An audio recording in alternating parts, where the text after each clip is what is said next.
महाराज,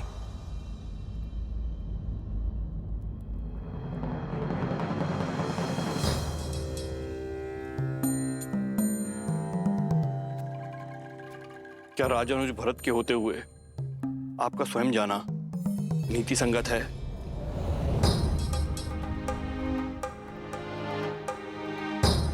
मेरी दृष्टि में जितना सम्मान आपके लिए है आचार्य, उतना ही सम्मान आपके शब्दों का भी है। किंतु बात अब किसी भी नीति के बंधन से बहुत आगे जा चुकी है। एक एक करके उन ऋषि कुमारों ने पहले मेरी सेना को, फिर मेरे भाइयों को परास्त किया। कुछ तो है आचार्य जिसे हम समझ नहीं पा रहे। कुछ तो है जिसका ज्ञान होना अति आवश्यक है। मैंने धैर्य थाम कर उन ऋषि कुमारों के कर्मों के पीछे का कारण जानना चाहा, किंतु अब और नहीं, क्योंकि अब प्रश्न नीति का नहीं, राम के कर्तव्य का है।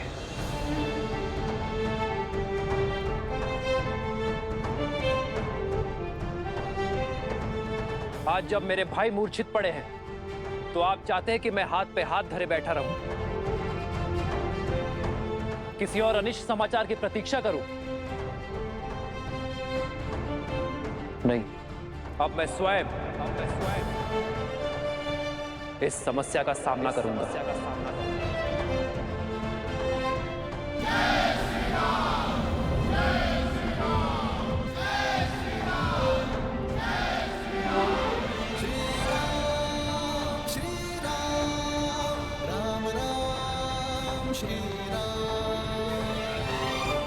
भैया ने जब गुरुवर की बात नहीं मानी तो मैं कैसे? जिस क्षण की प्रतीक्षा थी वो आ गया है। लवकुश अश्व को अकेला छोड़ अपनी माता को बचाने निकल पड़े हैं। किंतु दुर्भाग्य तो देखो, जब तक दोनों वहां पहुंचेंगे तब तक माता जी स्वर्गवासिनी हो चुकी होंगी, और जब तक लौटकर अश्व की सुध लेने आएंगे तो वो भी नहीं बचेगा।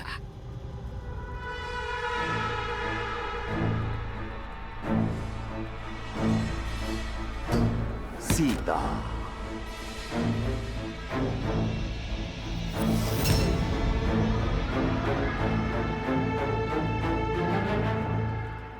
बाणासुर, अपने साथियों के साथ पूर्व की ओर जाओ। अश्व वही मिलेगा। लवकुश निकल चुके होंगे, जाकर मार डालो धर्म के प्रतीक उस अश्व को।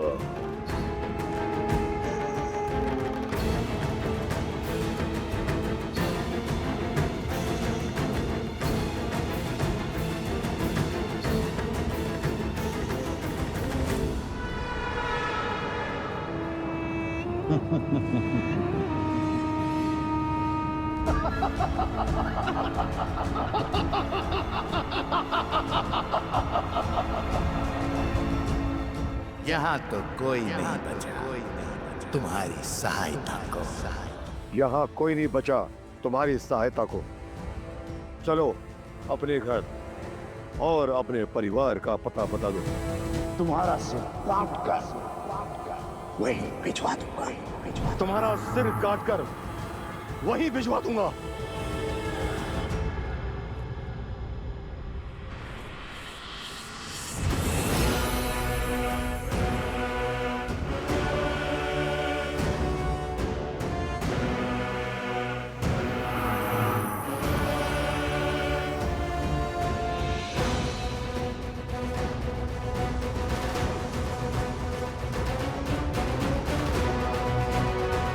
ये तुम नहीं, तुम्हारा अहंकार बोल रहा है।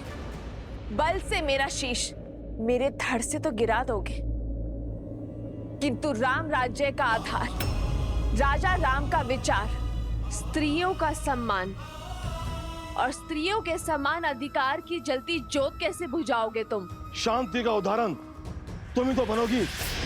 तुम्हारा शत विशित शरीर समझाएगा संसार की हर स्त्री को गरिमा और सीमा का पाठ। बल के मद में अपनी बुद्धि का स्वाहा मत करो राजन। इस अपराध के बाद साक्षात श्री राम के अपराधी बन जाओगे तुम।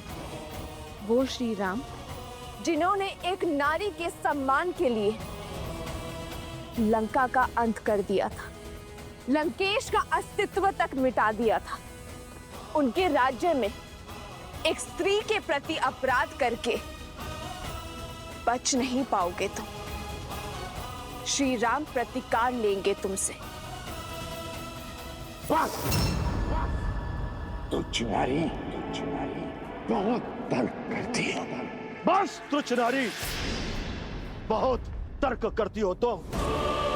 सैनिकों, इसके शब्द मेरे कानों को बहुत पीड़ा दे रहे हैं। इसका सर काट दो इसी क्षण।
अपनी माता के जीवन के पंच पुष्प होते हैं, किंतु वही पुत्र अपने माता के शत्रुओं के लिए विषैले कांटे भी होते हैं।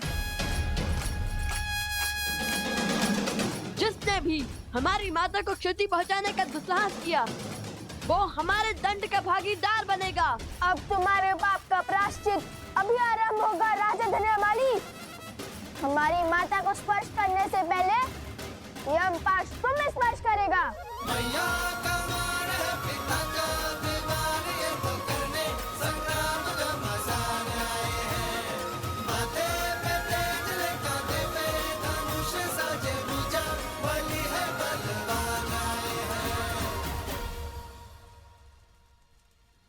तुमने समय पर पहुंचकर अपनी माता के प्राण तो बचा लिए, किंतु वन में जिस अश्व को छोड़ आए हो उसे नहीं बचा पाओगे। मेरे दास यहाँ पहुंचते ही होंगे। मैं तुम्हें यहाँ उलझाऊंगा और वो राक्षस वहां उस अश्व का अंत करेंगे। राम राज्य का स्वप्न माटी में मिलाएंगे।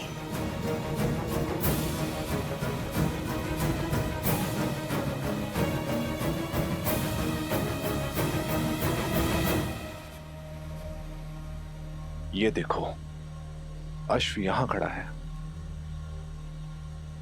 आसपास कोई भी नहीं है। चलकर इसका अध्याय समाप्त कर देते हैं और उस पीड़ा का भी अंत कर देते हैं जो इसके कारण हमें भोगनी पड़ी है। शीघ्र चलो।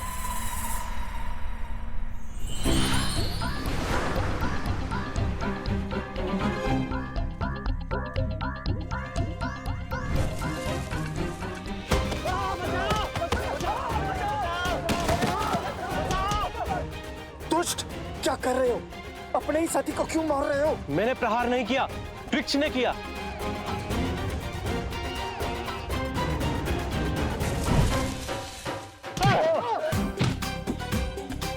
नारियल से प्रहार?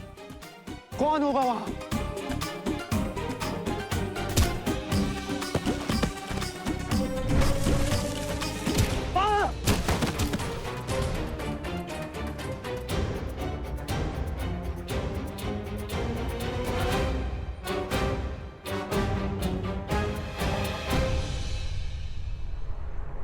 हनुमान!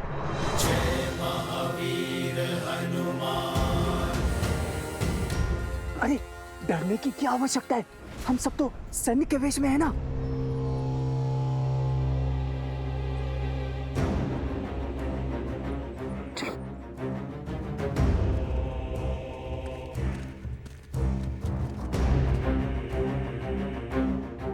हनुमान जी, ये आपको किसने बांधा है?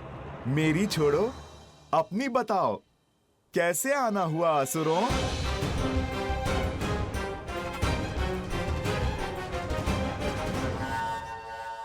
बदले हुए वेश में भी पहचान लिया। मैं तो प्रभु का सच्चा भक्त हूँ जो कोसों दूर से कपट और कपटियों को पहचान लेता हूँ।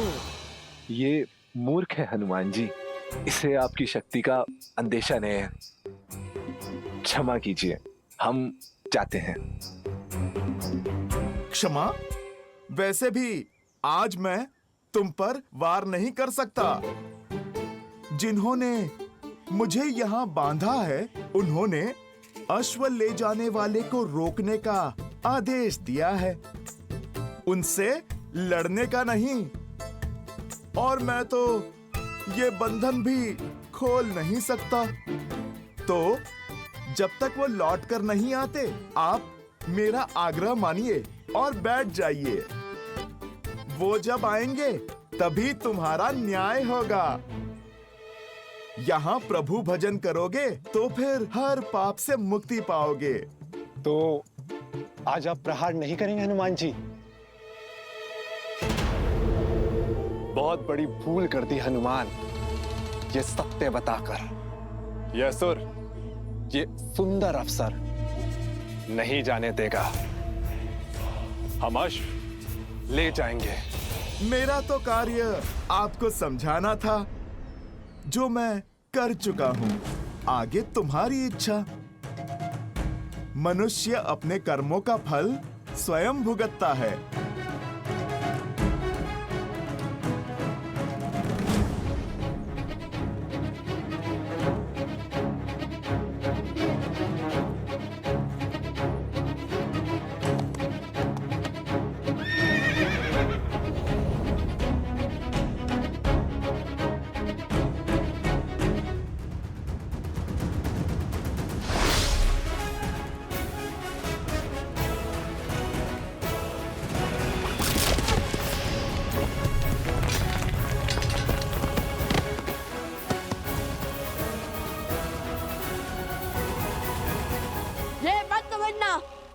कि लक्ष्य चुका है, केवल एक धर्म आड़े आया है।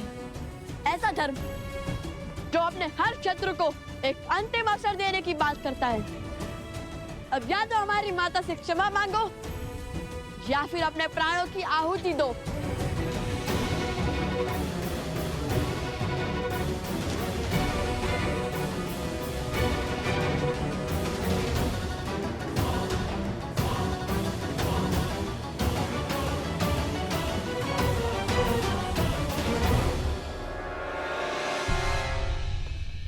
हनुमान जी ने क्या कहा था? हाँ, लातों के भूत बातों से नहीं मानते।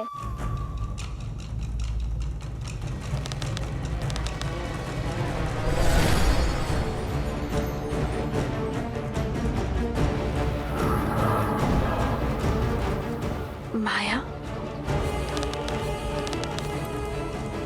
रुको पुत्रों, ये किसी की चाल है, कोई माया जाल है।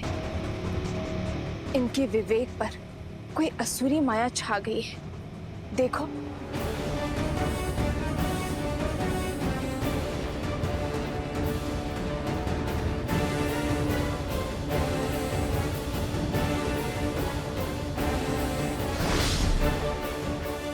अरे हाँ, जिनके विवेक पर माया हावी है वो निर्दोष है पुत्र, और निर्दोष को दंड नहीं दिया जाता, क्योंकि वो किसी के पति, किसी के पुत्र, किसी के भाई और किसी के पिता होते हैं। हमें इन्हें बचाना होगा, इस माया जाल को तोड़ना होगा। अपने गुरु भगवान वाल्मीकि को स्मरण करो पुत्रों, और इस माया जाल का कोई तोड़ निकालो।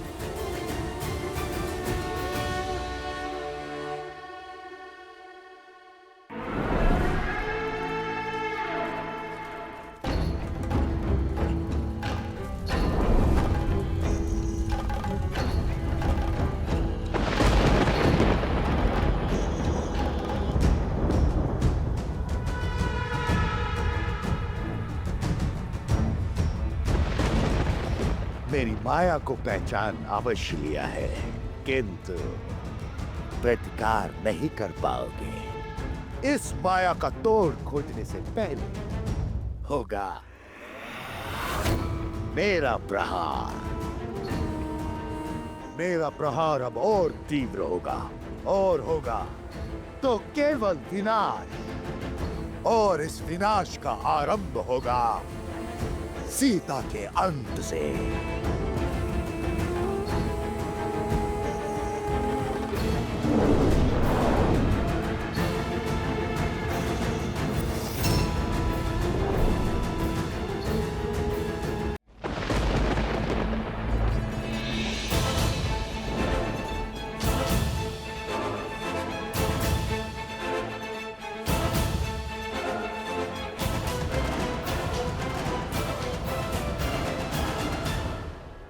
आपका संदेह उचित था माता, ये सब किसी माया के वश में है।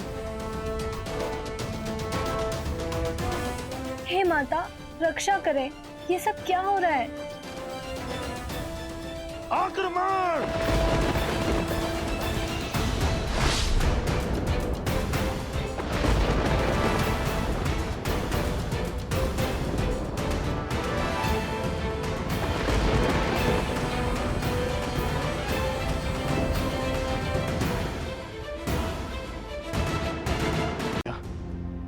लक्ष्मण भी शत्रुघ्न की भांति सम्मोहन अस्त्र के वार से मूर्छित हो गया है। उन बालकों के दुस्साहस ने उसे बलि चढ़ा दिया है।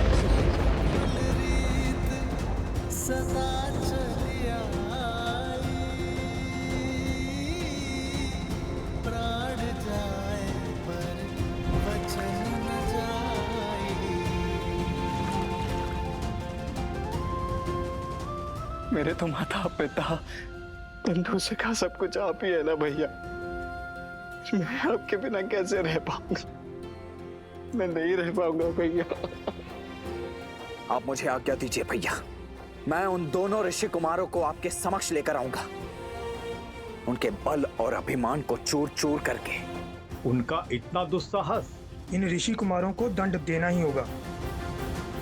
सर्वशक्तिशाली राज अनुजों को बांधने वाले बालक सामान्य नहीं हो सकते। ये अवश्य कोई असुर हैं, या कदाचित ये असुरों के साथी हैं।